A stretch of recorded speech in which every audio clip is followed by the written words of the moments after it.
Work in progress. We are live. Welcome everyone to our last session of International Archives Week around artificial intelligence and diversity, but also talking about AI and bias, I think, is a lot of what we're going to be talking about over the course of today, and a really important project that I have the pleasure of being a part of that is run by Dr. Rebecca Bayeck, and also one of my co-project the co-project people that I work with rather is Dr. Erasure Stewart, so who are our two speakers today for the webinar. So just to give you a bit of background about Dr. Bayeck and Dr. Stewart. So Dr. Rebecca Bayeck is a CLIR postdoctoral fellow at the Schomburg Center for Research in Black Culture. And she is the founder, director, and project lead for the Hub for Artificial Intelligence Research in Archives, which is HIRA, which is what I was talking about earlier. And she holds a dual PhD in Learning Design and Technology and Comparative International Education from the University of Pennsylvania State. From Pennsylvania State University, my apologies. Dr. Erasure Stewart is an educational strategist, researcher, and interreactional ethnographer, and I probably got that wrong. She earned her PhD in education with specializations in teaching and learning from the University of California, Santa Barbara. Her work has been situated in studying communities and making visible institutions barriers towards student success and disciplinary learning. Erasure is currently on the Council on Library and Information Resources, postdoctoral fellow at New York University Libraries. So welcome to both Rebecca and Erasure. It's a great, great pleasure to have you here today. Thank you. Thank you. I think it's going to be a really interesting conversation. So we're going to share some slides very quickly just to kind of give our viewers a bit of a sense of what it is we're going to talk about in our first webinar.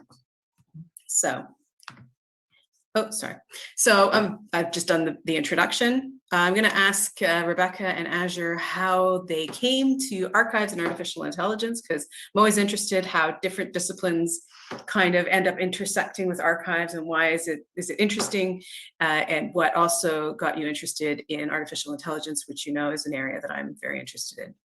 Then we're going to talk about the Hub for Artificial Intelligence Research in Archives, so the HIRA project. And then we're going to have some preset questions just to kind of get the floor, get the discussion rolling. And hopefully, I really, really hope that our colleagues on Facebook Live will engage and send lots of interesting questions through, because you'll have a chance at the end, probably in the last 15 minutes or so, to ask us anything you want around artificial intelligence and archives, and anything around as well bias, because that will really be kind of our focus, I think, today, in challenging some of the archival practice that we as archivists have, because I think that's an important discussion, that as a profession, as we engage with these technologies and any emerging technologies, that we acknowledge our own perspectives and biases. So shall we start, however, with Rebecca and Erasure? How did you come to archives and artificial intelligence? I think Rebecca, do you want to start? Yeah. I'm going to Rebecca, start go first. Yeah. So that's a very interesting question. So as you mentioned, my training, right, learning design and technology. So one thing that in comparative international education, but one thing that we do is that we look at emerging technologies and how these emerging technologies can affect learning. And learning, because of my work at the Schomburg Center for Research in Black Culture, I was like, okay, you know what?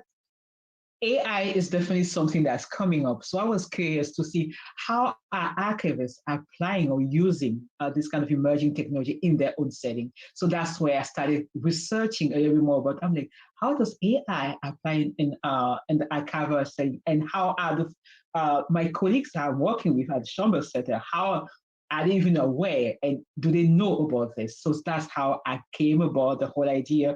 And we ran, and at the time, then I was like, you know what, we definitely need to have a webinar on this, because we need more archivists to be informed. AI is something that we use on our phones and blah, blah, even when we are playing games. It's kind of something, this technology that's extremely present, but we are not really aware of what it does and what we can do with it. So that was how I came to AI in the archives, I would say. So I will stop there. Thank you. Brilliant, thank you. Azure, so how did you end up getting interested in artificial intelligence and archives?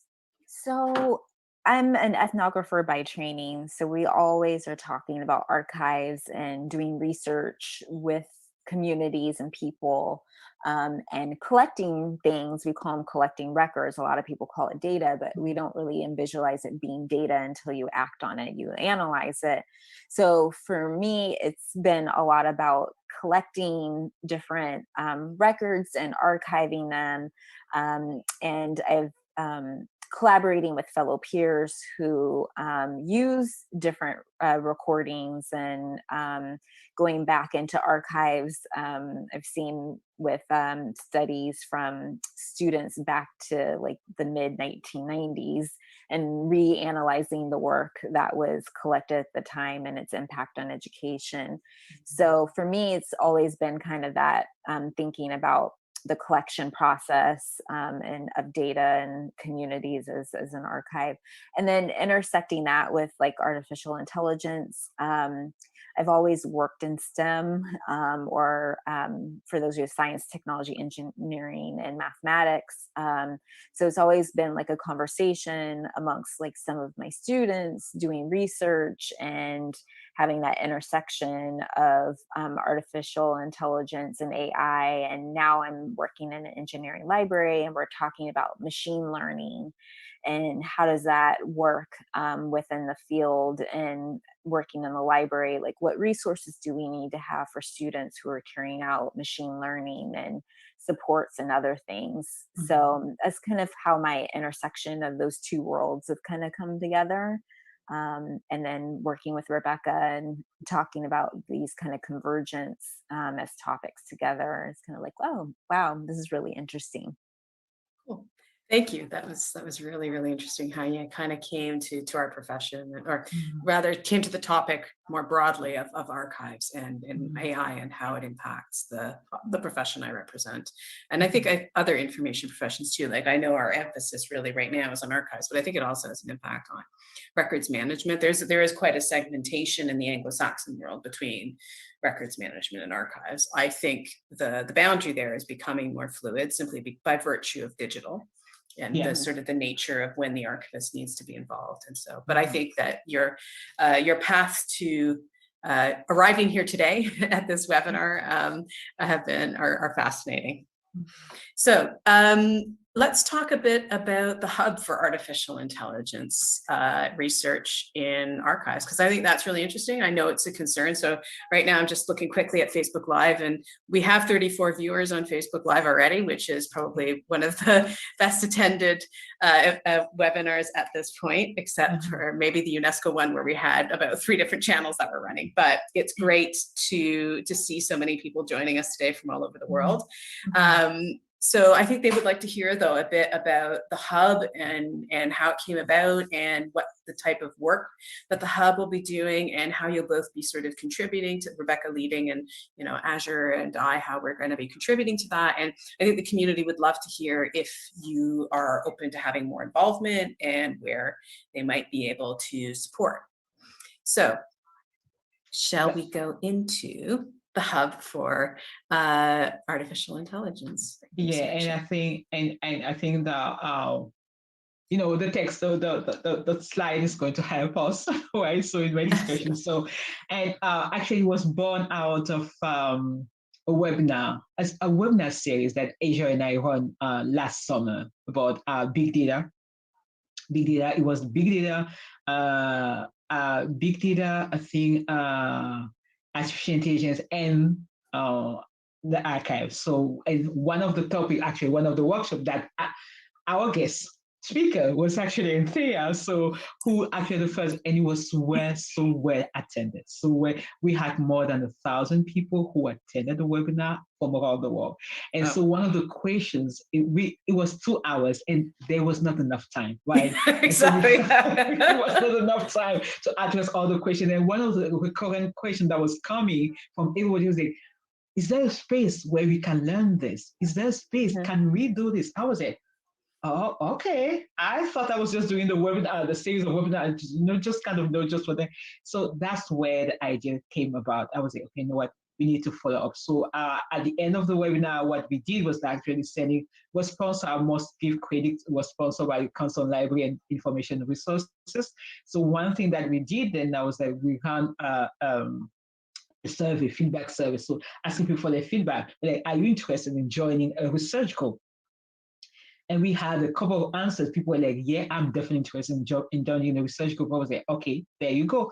So now, for that reason, then I applied for a grant from CLIR. And CLIR was like, okay, you know what, we can definitely support you to do this. And so that's where that created the space. And then the whole idea now was that there's such a need in the field, right? In the archival, the archivists are definitely looking forward to it. And one thing that we also learned was that actually, without knowing it, archivists are actually contributing, right, to designing, also shaping artificial intelligence. Without that, like when you think about Google asking you to digitize for free, right, your archives, you don't know that actually they're using your data to train the machines. So you're helping them for free, and then they advance to the cost. But like, then there's need for archivists to be informed, not only to know the power that they have, to also be informed in terms of being educated, right? So knowing what's the language, how are they contributing, and now how practically can they actually participate in shaping and informing the field of artificial intelligence, where we see mostly was like computer scientists and blah blah, but we feel like it's a place where you need to diversify in such a way you have humanists.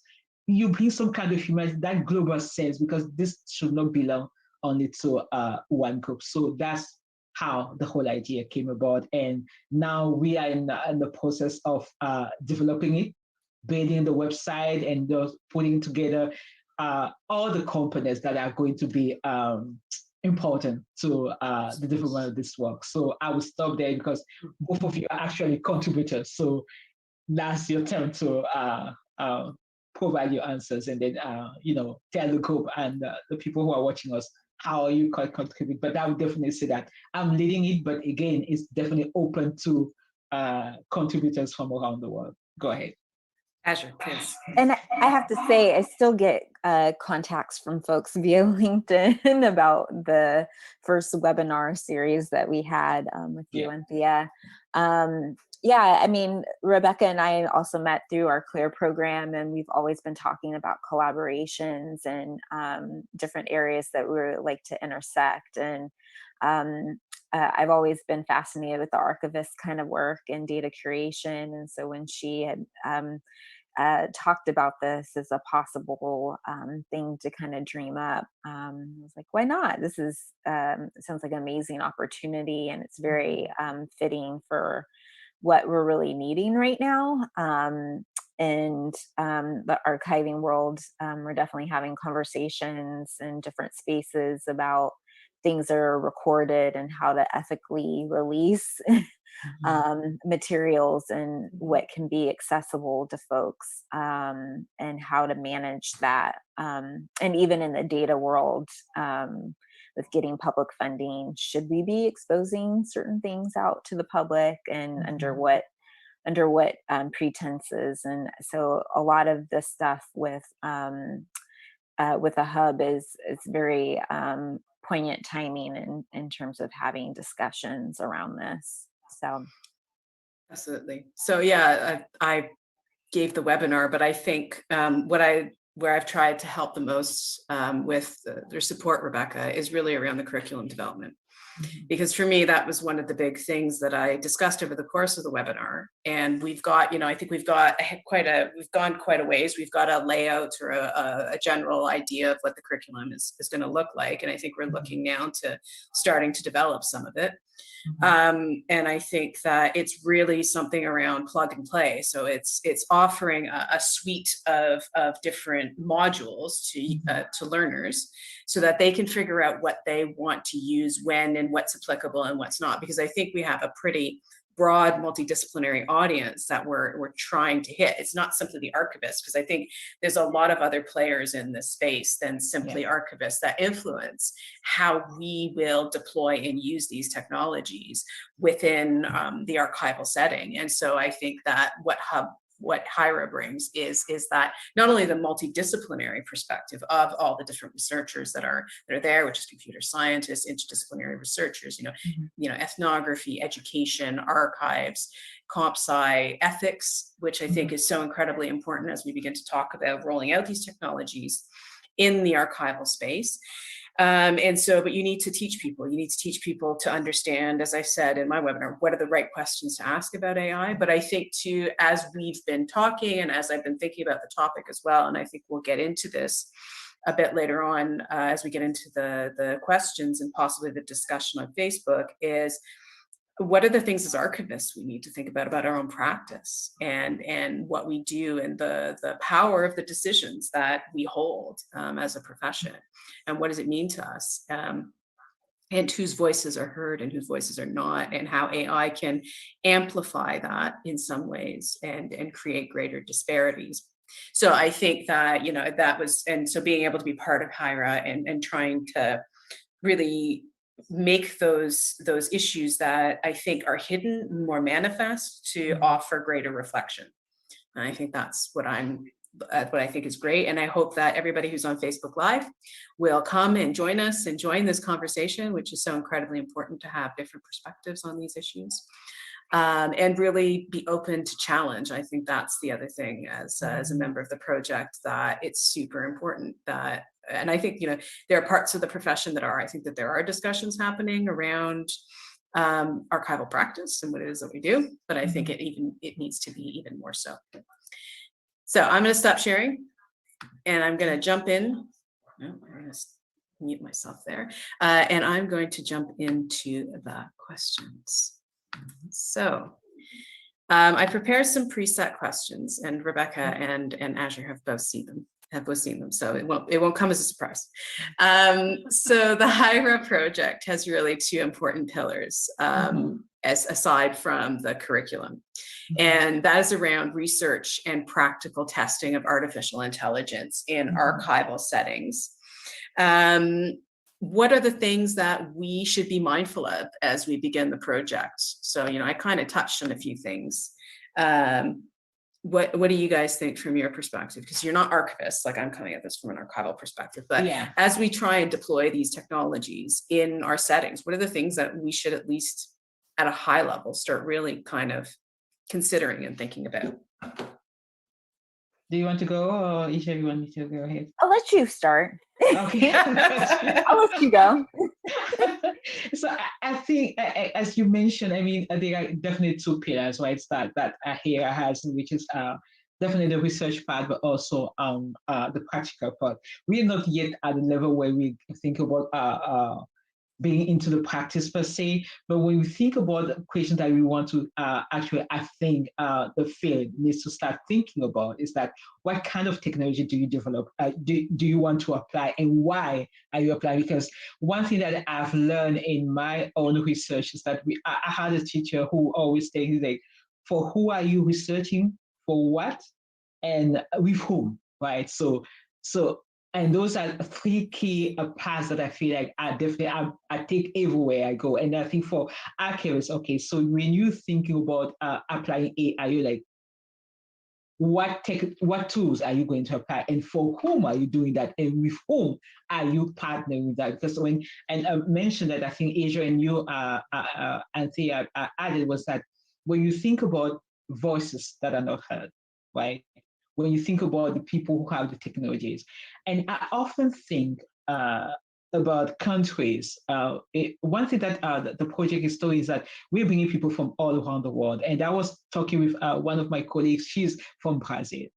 And something that she mentioned, she's like, you know what, Rebecca, these are not discussions that we're having, because we don't even, like, she's like, these are things that we are not even having. So when you think about the tools that you're going to apply, these discussions are very prominent in the Western world, be it the UK, the US, and France, and all these places, Canada. But other countries, like, let's say what they call the global South, this discussion are not happening because the technology is not there. But again, one thing that's really interesting is that some of the archives that they are of these countries are situated or located here in the US or other places all over. So now when you think about the technology that you want to use, so you want to think about what technology, what tools you want to use, for who are you using this solution? So why are you applying this? But also with whom? So you think about these communities, you think about this unheard, like this unheard voices, these silent voices that have not been heard. And the only way they've been heard is that the Western world has been the one kind of giving them this kind of voices. So I think we want to approach, and I think for archivists, it's very important to approach it from that, I would say, humanistic kind of what ethics centered, right, vision, to ensure that at least in spite of the biases and everything that has been, that we provide some kind of balance. That's the word I would give, some kind of balance to the kind of research that we the kind of the way we are using AI and bringing it into the archival space. And I will stop there. I mean, I'll add to whatever I do as a research, everything, and as an instructor, it's always informed by the person that I'm working with. So it is a dialogic relationship. And also to kind of follow up with what Rebecca was saying, it's interesting you say, for who are you researching for and you're designing these tools for and all these things. The other thing that one of my mentors always would say is like, for whom, but under what conditions and what outcomes and what opportunities you need to think about when you're also developing, she used to call it a litany of like all these different things, of things that you need to think about, you know, and who you're working with and how is it going to get taken up. It's not just only, you know, us designing it, but accessibility and ethics and all these other things you need to think about. And I think also identities as well, and the complexities in addition to. So just picking up on both your points that you've made. So I completely hear you, Azure, around, you know, looking at the opportunities, the outcomes, and who is affected how. And I think that we need to reflect on as a profession in terms of the types of records that we're treating and how we treat them, and having that also that context. Because one of the things that I learned when I was at National Archives UK is a lot of times the people that we're working with don't actually know what the massive information is that you got to process artificial intelligence over. You need to use our AI to process over. And it's like, you need first the context, the contextual information. But I think then it's all those things you pointed out, Azure, around what are the outcomes? What are the opportunities? Is there potential that people get left out? Or like groups rather that get left out, voices are silenced, and how to potentially do we manage that? And I think it's really interesting. I think it's something we really need to grapple with. I think picking up on your point, Rebecca, around that technology, that there's not a lot of discussions around artificial intelligence in the global South around these types of technologies. But I think the thing that I would say is that they might not be deployed, but they're being used to affect these communities. And the issue is that I think it's so important that our colleagues in the global South engage, even if these technologies aren't being deployed, because once certain organizations realize that they can exploit data or exploit information, it's that they will come to the archives and present a position, I've seen it happen, that is not always authentic or doesn't always detail the reuses of that information and the potential then knock-on effects on people in the global South and elsewhere. So I think, you know, I'm really hoping that we really get some reflection as well from our colleagues there, because it is affecting them. And we were talking, I think, a couple of weeks ago about an article I'd read in the Atlantic about the deployment, the Chinese deployment of artificial intelligence in sub-Saharan Africa, and the huge issues that are entailed around human rights and these types of things. But it's like the archives hold really valuable information. It may still be paper, but if you digitize that and distill it into a data set, that's another way to train, you know, I think to train AI. And so I think it's really important that as part of HIRA, and I think that's the whole point of like the research and the practical component. And I think that's really great component of the project. If I can just add to that, and that's really interesting what you bring up, because the Chinese are actually deploying these technologies, right? And they actually, so it has become kind of in my words, a new way of colonizing, right, in terms of these countries, because they do not have.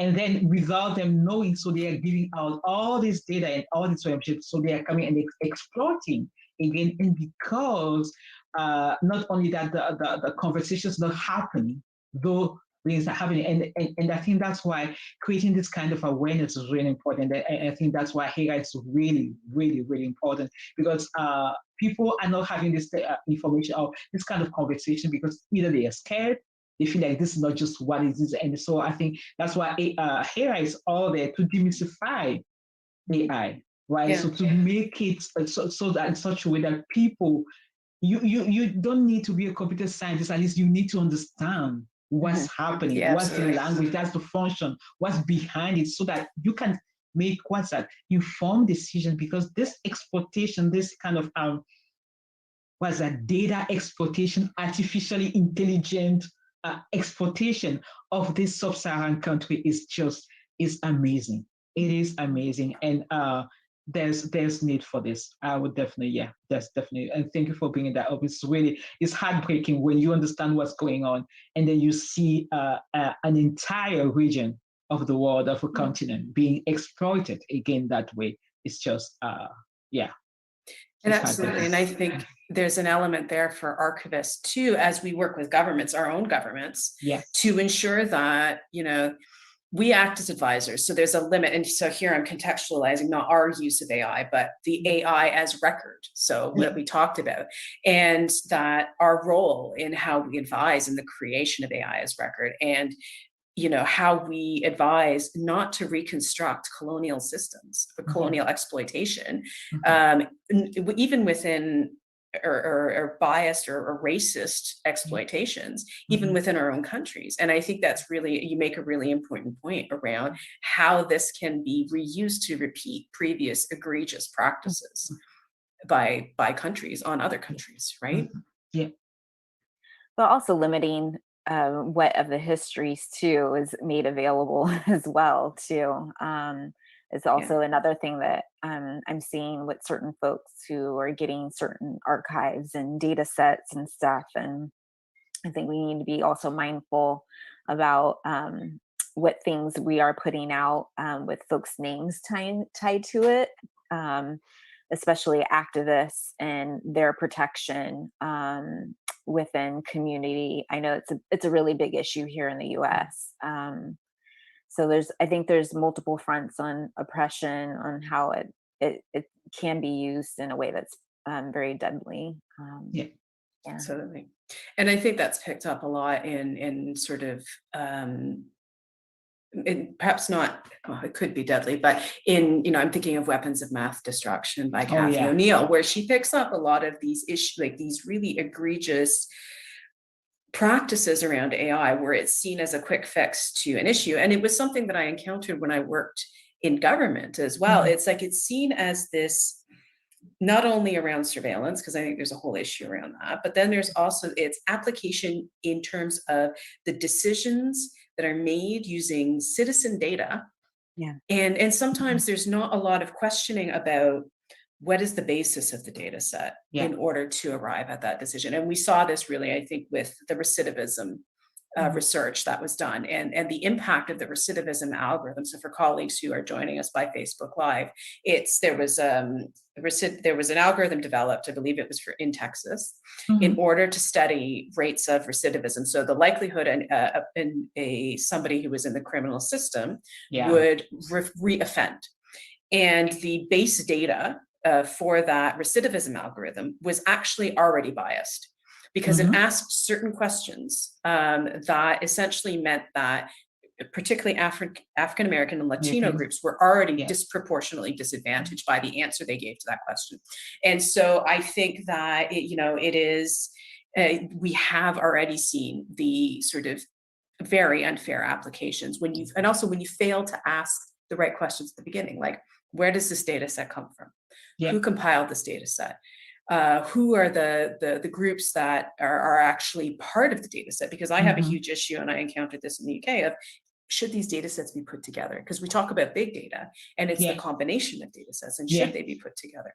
And as an archivist, there's that element of when we advise governments, or when we advise our organizations, however which way it goes, if it's a private sector organization, are we, how do we properly advise them and at least flag to them, you may want to rethink this, you may want to reconsider this, right? And I think that's where talking about that kind of, and I think that's where diversity is really important, right? Having people from different perspectives, having people from different background, right? Even from different cultural backgrounds. When you think about the context, so there are some data that are collected. So when, as an archivist, you just find it that you don't understand the context where this data have been collected, and now what kind of questions you ask, you're not understanding that. Is definitely going to shape it, even when you think about archivists advising the government. So for you to have time to reflect and say, hey, hold on, you will need to think about this when you think about the experience in Texas. But also I think it was recently in the news that he was a Black guy. I don't remember the state age. It may have been in California where he was misidentified and portrayed as a criminal. Yes. Right, so things like that, and then if you don't have somebody, sometimes researchers who have been dealing with the criminal justice system and know how disproportionately minority like Black people and Latinos are represented in this group, and so now you come and say, okay, you say government, you say the police, you say this is going to be good because it's going to make your job easier. Without that context, then you repeat the same the biases that this specific group have been experiencing for years and years, and just AI becomes just kind of a new way to oppress the people who have been oppressed for so many centuries. So that's so true. Yeah, I think the young man was mistaken, but also his family said that he was actually at home with them. They misinterpreted his face. Yeah. So just picking up, Rebecca, on your point around repeating cycles of sort of oppression. And I think perhaps from an archival perspective, repeating cycles of silencing, right? One of the things that,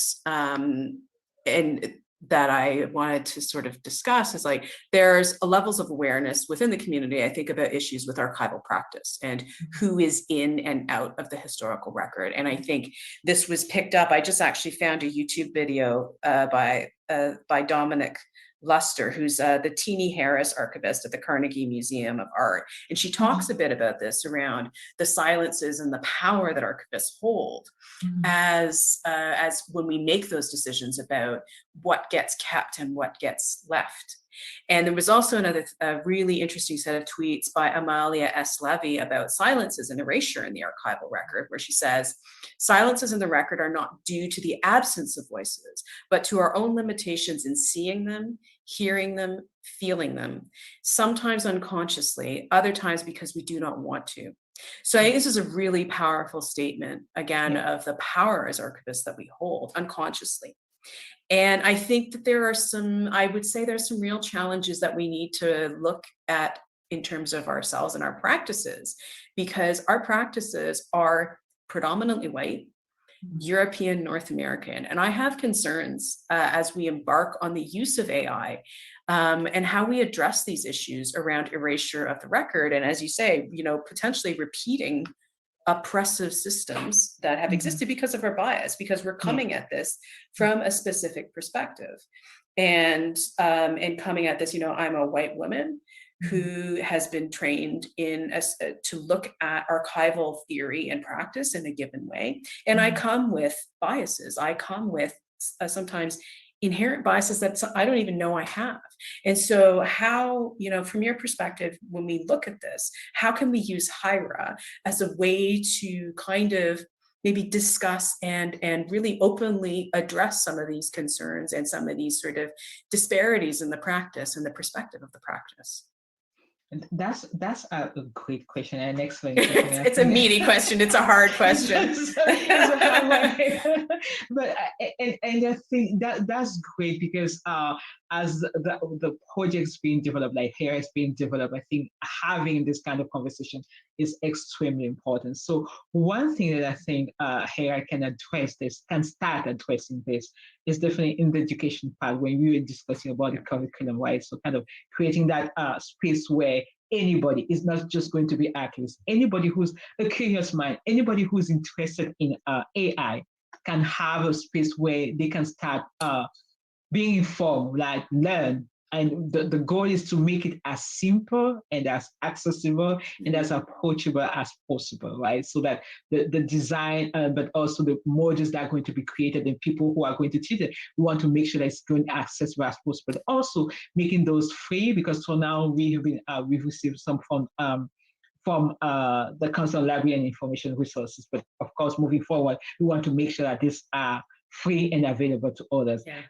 Another part, and the thing, in addition to creating the learning models, I think the other part is the research part, the research angle that we talked about. Is really important. There are people doing the work out there, but I think from an archivist point of view, I think it's really important that we start what I can combine the data, combine the literature to see what's out there. And starting producing, right, bring it to the forefront, because I look at publishing as being bring it to the forefront, because when you bring it to the forefront, people in our field, people in the archival field, people in the libraries now are going to read. And then when it comes to the forefront, and then you start becoming aware of not only the biases that exist, because I know there are conversations out there when you talk about metadata, when you talk about the way of labeling, right? And I would just want to mention here that when I was doing my dissertation work, so I was focusing on a specific game that we call Songo. So I know the game, and the community I work with, they know the game of Songo. But hey, when you now go into the archive, because I tried the Library of Congress, when you now go into the archive, even my own institution, like the media that they have, when you put in Songo, almost nothing. But when you put a different name, that was plugged in by a Westerner, he called in Mancala. We do not know Mancala, right? So, and then now, but fortunately for me, so because I have to train myself to say, hey, and then when you put in Mancala, then you will say they will call the name Mancala, and then you go below, then in such country they call the game is called Songo. So this kind of erasure, and that was like, what's going on here? So I think for us and for HERA, it's really important to bring this kind of thing, researching this kind of thing, but also bring it in the forefront by publishing, talking about it, having blogs and about that, so that archivists start becoming aware of it. And I think we may not fix it all. There's no way. We are imperfect humans. There's no way you can ask an imperfect person to create something that's perfect. But when you are bringing together imperfect people, you know what, it's going to create some kind of balance to it, and at least we may be able to address some of these biases. So that's where the first answer that I think I can bring to the table, and I think is really, and that's why I think HERA is extremely important. It's important for us to start having this kind of conversation right now as we're developing the project. Yeah, and I also say, like, giving workshops and other examples of the kinds of works that people are doing. I know in different library spaces, folks are going back to the archives and renaming how groups were named, taking the colonial names out of that, and talking about that processes and what did they do to get to that space. I think there needs to be more conversations about who do you really need to talk with, and how to help identify, like you mentioned with the game, like why did they name it, rename it. I think those conversations need to be really talked about and more transparent across doing the work, and archives in general, more importantly. But overall, I think also there just needs to be a question about what we consider to be archives. A lot of Black history in the US, some things that historically wouldn't have been chronicled and recognized as an important item or worthy enough to be archived, has been a historical thing. And so I think that's another critical issue that we need to think about. that lens of how people articulate what's able to be archived and why, and what's worthy of it. So I think that's another big question to have as well. And I think too, just picking up on a conversation that was held by our new professionals around digitization, and the theme was digitization, whose stories we tell. And I think a lot of these points were sort of brought to the fore about, what records do we digitize and why? Whose stories do we tell and not tell? And also picking up on this issue of description and the impact that description has on understanding the contents of the materials that you're dealing with, and how to do sort of that engagement with the community, if the community, and I think that's a big thing, if the community wants to work with you, because there's very valid reasons why they may want to not work with you. I think there's also an element of, and I hopefully will pick this up more in higher, I don't know that we'll be able to pick it up today, but around, there's a level, and I've discussed this with both of you before, there's a level of acceptance of bias that we have to have when we're dealing with historical records.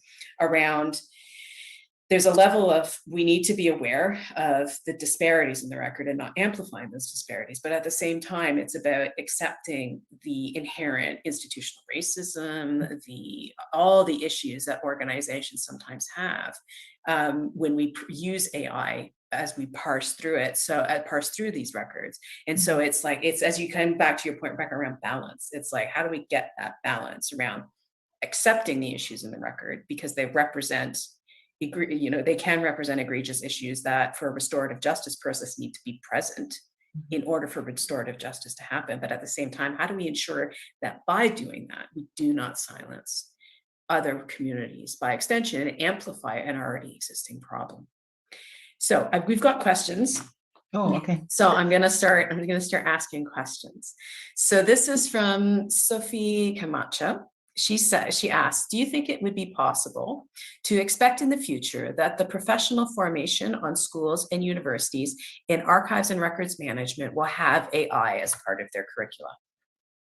What do you guys think? I would definitely think that that should be part of, and the hope with that would be that the schools and at universities definitely have it as part of the program, right?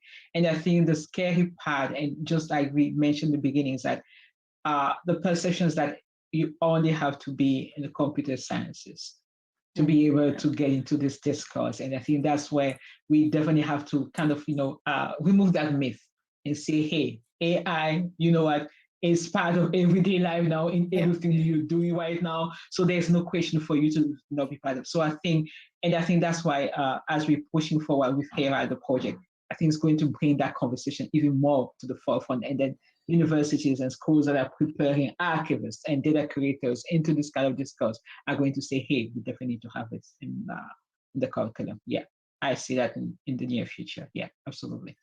Well, especially a lot of the positive. So anyways, it might not be in the near future, but I'm always hopeful, like, something good is going to happen. But I think also in some of the big data, like curriculum, at least that I've seen, like you're asking students to know about like machine learning and all these other things. I think you're kind of forced to have to address it at some point if you're going to have people deal with those intersections and archiving materials and data points and applications and data that comes with it, for sure.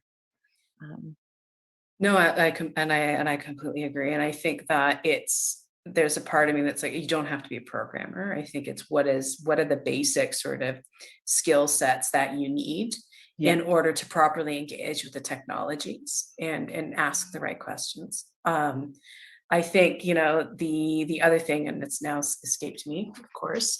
So yeah, I think there's that aspect of how do you engage with the technologies? How do you ask and begin to understand how to ask those questions? And and I forgot the other point I was going to make because my brain is starting to go. We come back. I think we'll come back before the end of the session. Don't hesitate to jump in and say, "Oh, that's." I remember now. I remember. Automation is not a choice anymore. because of the volume of data that we have. Automation is not a choice. And so it must be part of the curriculum.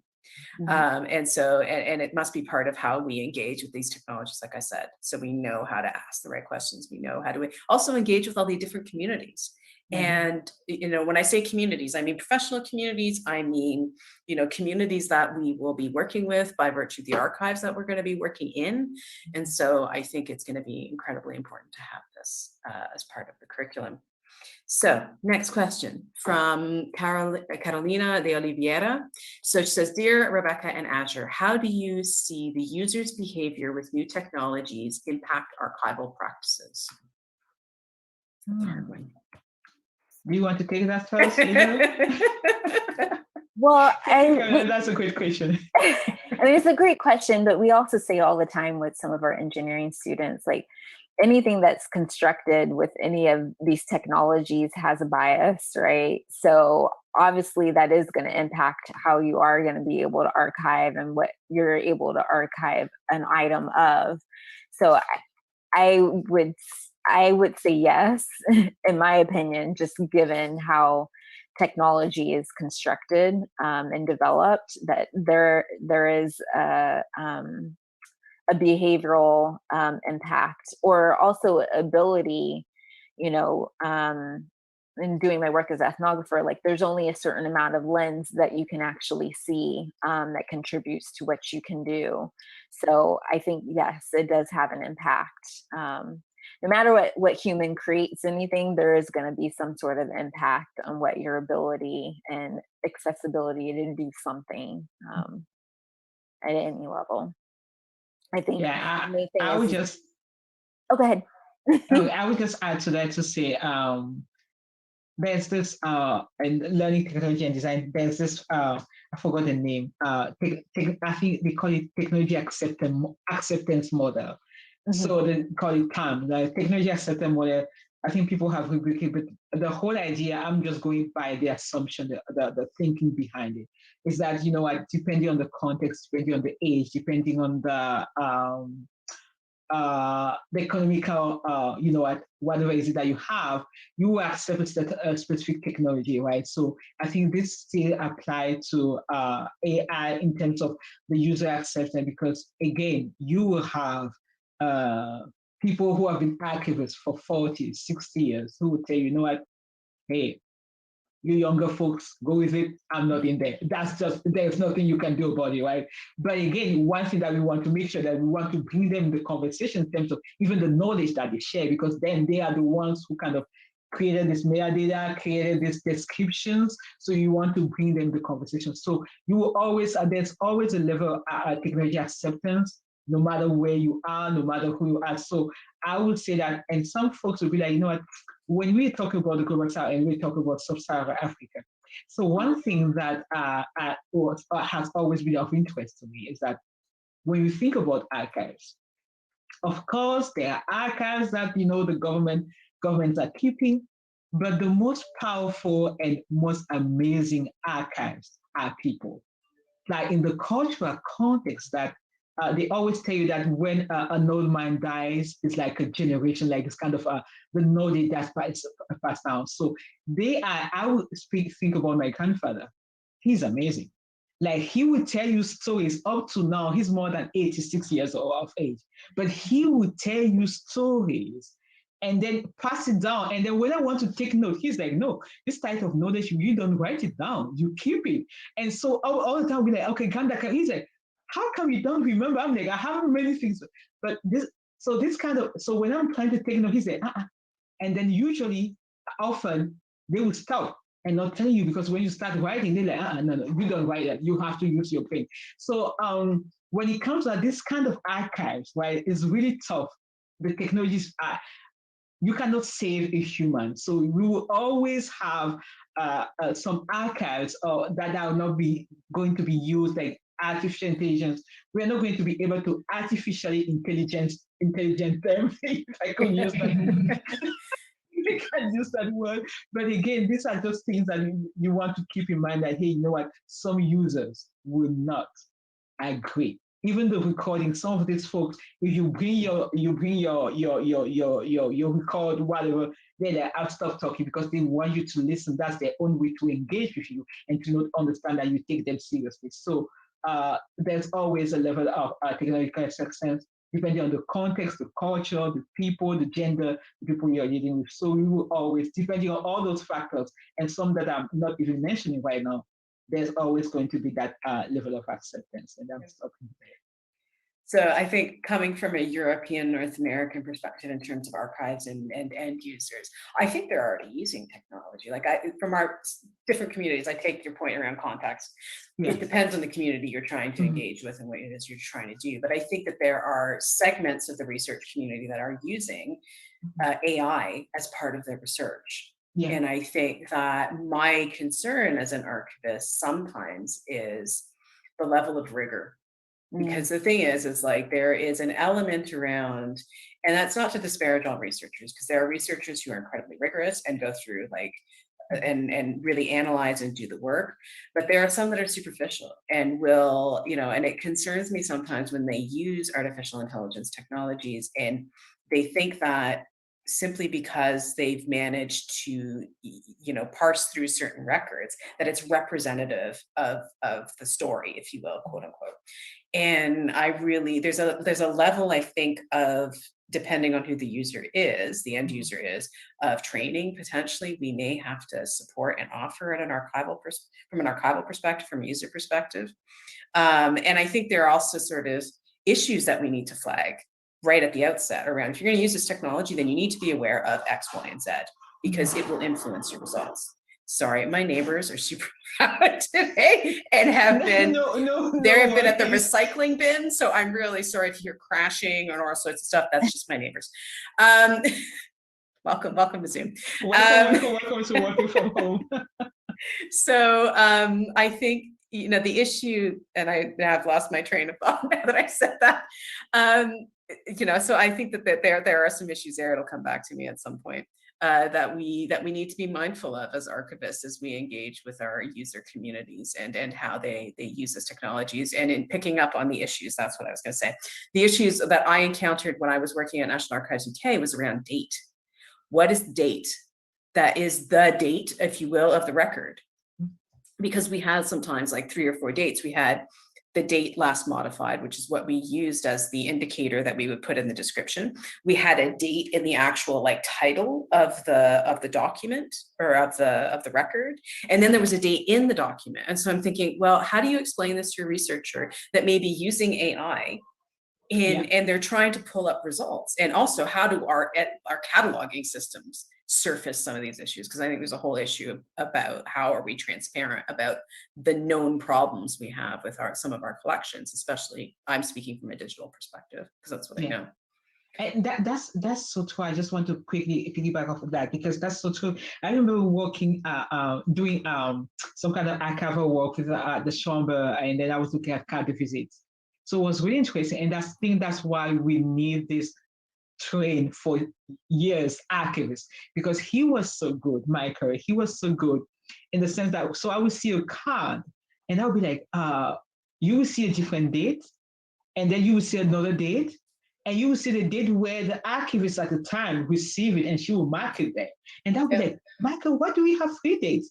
When was this card kind of taken, right? The photograph taken, and then he will be the one explaining to me. He's like, no, this is the initial. He's like, here's when she got, and then and so I think having these folks, because the younger generation now, we kind of know, and when you're talking about using artificial intelligence, I think knowing this kind of discrepancies in the records that we have right now, and knowing that if we want to use artificial intelligence on that, these are things that are going to appear all the time. And one thing that I often mention is that for people who are using artificial intelligence, I think is really important. For qualitative researchers, there's always a part where you say your position as a researcher, and where you actually express what biases you can come from. I think that's something that archivists and people who are using artificial intelligence in the archives need to mention, that when I'm using these are the kind of challenges that I'm going to find. This is the kind of your positionality in the sense, and then people who are reading that, because as you mentioned at the beginning, some minutes ago, and here's that we cannot get rid of the biases are there.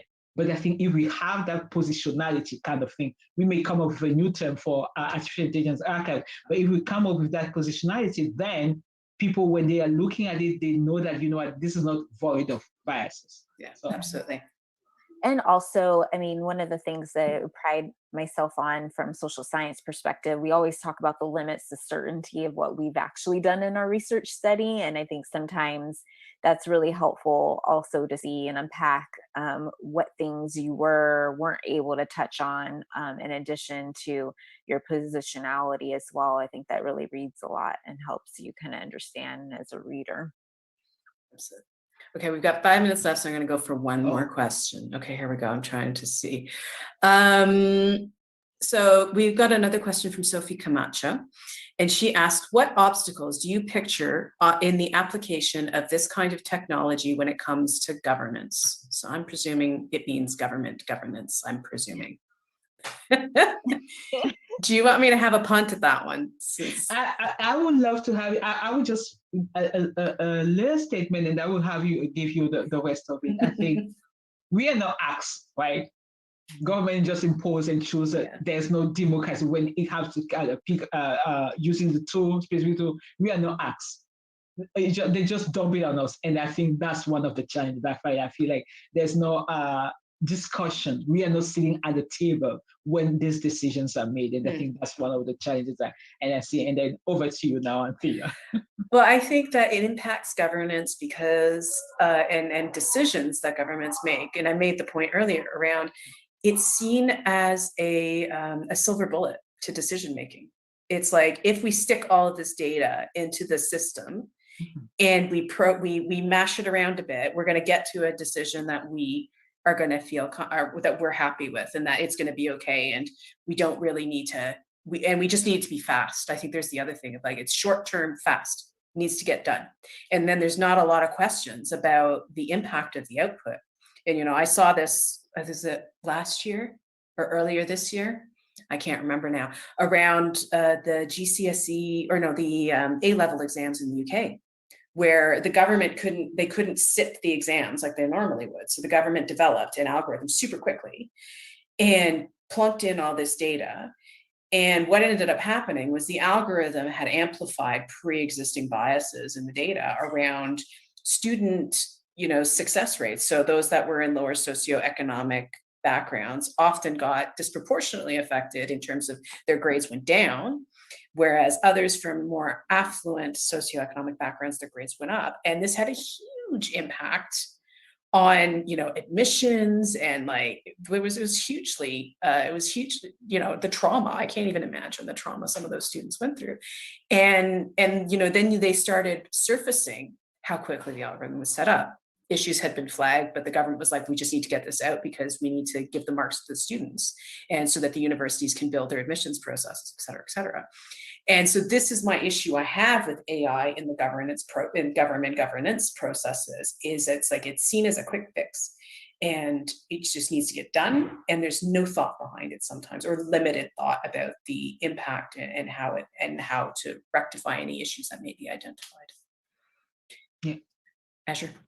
Yeah, I mean, here in the US, it's a little bit, I guess you could say it's a little bit different. I mean, we did get rid of our standardized tests, which was actually great for the first time. And that had a logarithm in itself on how students were assessed. But I think, like Rebecca said, the impact of folks who are in education and at the table, historically here, it's been a problem, and how it's been deregulated. And really the folks who are doing the research and the work, and really understanding the students and the needs really aren't really involved in a lot of the policy decisions in the way that it should be.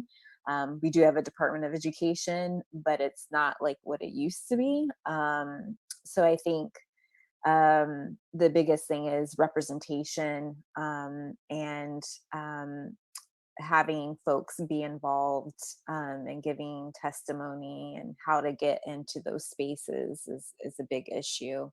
I don't have a quick fix for I guess the biggest thing for some of us is to throw our hat and get into policy or whatever.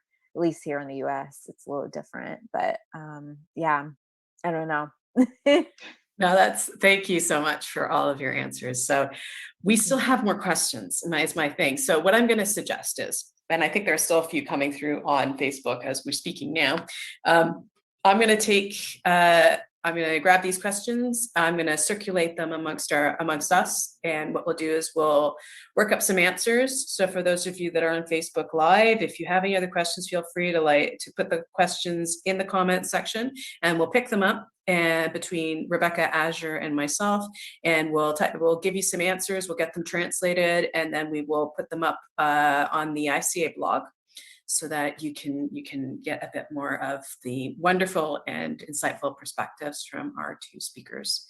So, and I hope that you will join HIRA. Hopefully, we will welcome having more people contribute Absolutely. Their perspectives. So, Rebecca, I shouldn't be talking for you. No, but that's a great way to conclude this session. Definitely saying that, hey, we're going to provide a website, and then you're going to see a link where you can definitely contact us. And so once you contact us, we are definitely looking for people with different skills. And if you are kind of, somebody who feels like you can be that teacher, right?